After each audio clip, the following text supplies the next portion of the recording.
जय हिंद फ्रेंड्स, आप सभी का स्वागत है आपके अपने YouTube channel Pramod sir Varanasi में। फ्रेंड्स, आज की इस वीडियो में हम कवर करने वाले हैं जूनियर असिस्टेंट 5512 के लिए कंप्यूटर के टॉप 20 प्रश्न। और इसके पहले हमने 7 वीडियो अपलोड कर दिया है। अगर आपने नहीं देखा है तो प्लेलिस्ट में जाकर 1 बाय 1 करके आप देख सकते हैं। और इसका अगर पीडीएफ लेना चाहते हैं तो वीडियो के डिस्क्रिप्शन बॉक्स में टेलीग्राम का लिंक दिया गया है। टेलीग्राम का लिंक ज्वाइन कर लीजिए, आपको पीडीएफ वहां पर रिसीव हो जाएगा। ठीक है, और इसके पहले जितनी भी क्लास हुई है सभी का पीडीएफ हमने टेलीग्राम पर अपलोड कर दिया है, तो आप वहां पर जाकर भी पढ़ सकते हैं। तो चलिए स्टार्ट करते हैं वीडियो को। फ्रेंड्स, यह जो सीरीज चल रही है यह सीरीज कंटिन्यू रहेगी। और इस सीरीज को आप ज्वाइन करते हैं, इस सीरीज को आप डेली जो है इससे जुड़े रहते हैं, तो आपको निश्चित रूप से जो जूनियर असिस्टेंट में 15 नंबर क्वेश्चन आने वाले हैं कंप्यूटर से, निश्चित रूप से आपको बता रहे हैं कि आप 12 क्वेश्चन यहां से इजीली कर पाएंगे। क्योंकि फ्रेंड्स देखिए, एक दिन में अचानक से कुछ भी नहीं होता है। अगर डेली आप अपडेट के साथ जुड़े रहते हैं, डेली आप पढ़ते हैं और डेली आपको 20 क्वेश्चन मिल रहा है, अगर इसको आप कन्फिगर करते हैं, उसके बाद इसको पेन डाउन करते हैं, नोट्स बनाते हैं, तो आप निश्चित रूप से यहाँ पर 12 नंबर स्कोर कर जाएंगे कंप्यूटर में इजिली से। ठीक है, तो चलिए यहाँ पर हम टॉप 20 क्वेश्चन के बारे में डिस्कस करेंगे, तो 1 बाय 1 करके आप इसको अच्छे से देखिएगा। सबसे पहला प्रश्न है कि आवधिक रूप से फाइल रिकॉर्ड जोड़ना, बदलना या मिटाना क्या कहलाता है।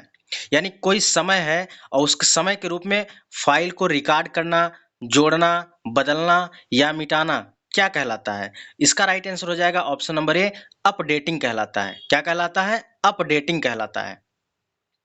नेक्स्ट वन है, डाटा और प्रोग्रामों को इनकोड करने के लिए digital computer dot dot dot system प्रयुक्त करते हैं। यानी डाटा और प्रोग्रामों को इनकोड करने के लिए हम डिजिटल कंप्यूटर में किसका उपयोग करते हैं? तो हम करते हैं बाइनरी सिस्टम का उपयोग करते हैं। राइट आंसर हो जाएगा ऑप्शन नंबर यहाँ पर दूसरे का सी हो जाएगा, बाइनरी। अगला प्रश्न है, प्रोसेसिंग के दौरान डाटा, प्रोग्राम और प्रोसेस्ड इंफॉर्मेशन अस्थायी यानी अस्थायी रूप से कहाँ पर रखा जाता है।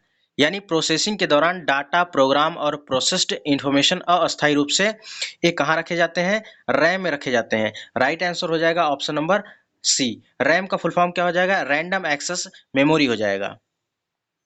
अगला प्रश्न है, वर्ड डॉक्यूमेंट्स के लिए डिफॉल्ट फाइल एक्सटेंशन क्या है। यानी जो वर्ड डॉक्यूमेंट्स होते हैं इसके लिए फाइल का एक्सटेंशन क्या होगा। तो इसका राइट आंसर हो जाएगा option number D, dot doc होता है। क्या होता है? Dot doc. यह वर्ड डॉक्यूमेंट फाइल का एक्सटेंशन होता है। हर एक फाइल का अपना एक एक्सटेंशन होता है, उसी प्रकार वर्ड फाइल का एक्सटेंशन पूछा है डॉक्यूमेंट का, तो डॉट डॉक हो जाएगा। चलिए नेक्स्ट वन है, कंप्यूटर का पार्ट जो उसके सभी फंक्शन को ऑर्डिनेट करता है उसे उसका कहते हैं, क्या कहते हैं? तो कहते हैं कंट्रोल यूनिट कहते हैं। क्या कहते हैं? Control unit. तो राइट आंसर हो जाएगा ऑप्शन नंबर डी। अगला प्रश्न है, सीपीयू का कार्य क्या होता है। देखिए, सीपीयू का पहले फुल फॉर्म जान लेते हैं। सीपीयू का फुल फॉर्म होता है सेंट्रल प्रोसेसिंग यूनिट होता है। और इसका मेनली वर्क क्या होता है? इंफॉर्मेशन और कंस्ट्रक्शन पढ़ना, इंटरप्रेट करना और प्रोसेस करना। फ्रेंड्स, आपको जानकारी के लिए क्या बता दें कि यहाँ पर कंप्यूटर का जो टॉपिक वाइज क्लास है बहुत जल्द स्टार्ट होने जा रही है, तो आप चैनल के साथ जरूर जुड़ें। और जो क्लास स्टार्ट होने जा रही है उसमें बिल्कुल टॉपिक वाइज रहेगा और हर एक छोटी सी छोटी जो चीज़ें होती हैं सब कुछ उस क्लास में कवर करवाया जाएगा। और उस क्लास की खासियत क्या होगी, उसमें 15 मिनट आपका थ्योरी सेक्शन चलेगा और 15 मिनट आपका ऑब्जेक्टिव क्वेश्चन। यानी लगभग 1 से 2 वीडियो में आपका पूरा चैप्टर कंप्लीट हो जाएगा और उसके बाहर आपको कुछ भी नहीं पढ़ना पड़ेगा। ठीक है, तो बस 1 से 2 दिन और लगेगा, उसके बाद वह क्लास स्टार्ट हो जाएगी। और चलिए नेक्स्ट क्वेश्चन है। अगला क्वेश्चन है कि ना तो कंप्यूटर बूट नहीं कर सकता है, तो यहाँ पर डॉट डॉट भरना है। कह रहा है कि कंप्यूटर बूट नहीं कर सकता है, तो ऑपरेटिंग सिस्टम ना हो तो कंप्यूटर बूट नहीं कर सकता है। अब देखिए, उस क्लास में हम ये भी बताएंगे जैसे कंप्यूटर बूटिंग क्या होता है, और उसके बाद जो छोटी छोटी डेटा क्या होती हैं, प्रोसेसिंग क्या होता है, प्रोसेस डेटा क्या होते हैं, ये सब चीज़ें वहाँ पर बिल्कुल टॉपिक वाइज कवर कराई जाएंगी। अगला प्रश्न है, कंप्यूटर जब किसी इंस्ट्रक्शन को इंटरप्रेट और एग्जीक्यूट करता है तो उसमें आकर होने वाले इवेंट्स के सीक्वेंस को क्या कहते हैं।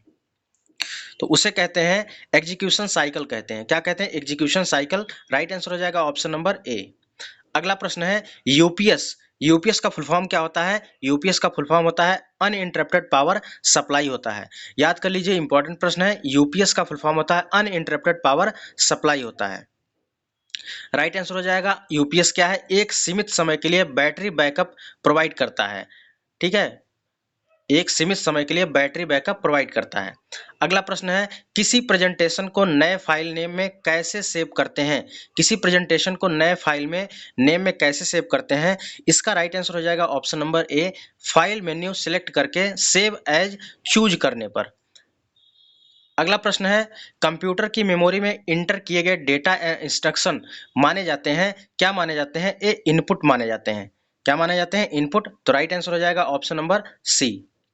अगला प्रश्न है कि स्क्रीन पर किसी आइटम को माउस के प्रयोग से मूव करने के वर्णन के लिए प्रयुक्त पद है, तो क्या कहते हैं उसे? स्क्रीन पर किसी आइटम को माउस के प्रयोग से मूव करने के लिए उसको क्या कहते हैं?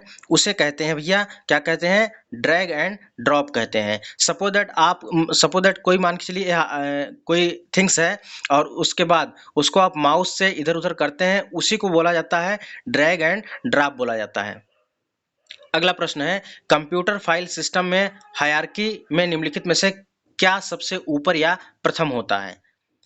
तो इसका राइट आंसर हो जाएगा option number A, root directory सबसे ऊपर होता है। नेक्स्ट वन है, किसी स्रोत से इंफॉर्मेशन लेकर अपने कंप्यूटर में लाने को क्या कहा जाता है? तो उसे कहते हैं, क्या कहते हैं भैया? उसे कहते हैं ट्रांसफर कहते हैं। क्या कहते हैं? ट्रांसफर कहते हैं। राइट आंसर हो जाएगा ऑप्शन नंबर सी। अगला प्रश्न है, प्रिंटर किस प्रकार का डिवाइस है? तो कल के वीडियो में हमने बताया था कि जिसमें टर लगा रहता है वो आपका आउटपुट डिवाइस होता है। क्या होता है? आउटपुट डिवाइस होता है। प्रिंटर आउटपुट डिवाइस है। 15 का सही उत्तर हो जाएगा ऑप्शन नंबर बी। चलिए नेक्स्ट वन है, सीपीयू के कार्य। तो सीपीयू का कार्य हमने बताया था अभी, यहाँ पर क्या होगा? 16 का सही उत्तर हो जाएगा ऑप्शन नंबर सी हो जाएगा। इंफॉर्मेशन और इंस्ट्रक्शन पढ़ना, इंटरप्रेट करना और प्रोसेस करना होता है।